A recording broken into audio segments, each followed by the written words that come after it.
Gas uit afval en net uit de groen. Op het terrein van de wettenzuivering in Ljouwert is dat nou realiteit. Er binnen potentiële aannemers genoeg. Ja, we hebben dan van meerdere ook een vraag gekregen van kunnen wij eventueel ook biogas van jullie krijgen.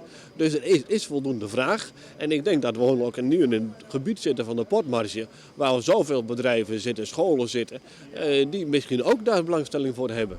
Joert is de installatie officieel in gebruik naam. Vier Friesland krijgt het milieuvriendelijke gas als een van de eersten. En ook Wetsers profiteren ervan. Alle jaren wordt er 1 miljoen kuub gas woon. Uit het slip dat opbloot naar het skimmeintje van rioolwetter. Maar er is zuiver net genoeg slip om nieuwe klanten te bedienen.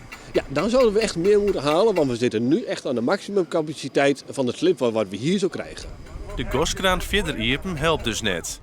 Slip uit orenwettenzuiverings naar Ljouwert hel je wol.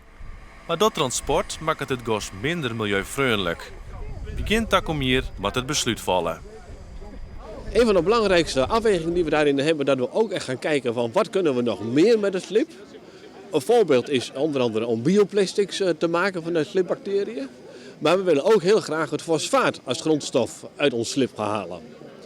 En dat is wel even van belang van wat weegt nu het meeste, die grondstof of die energie en wanneer kunnen we op welk moment het beste doen.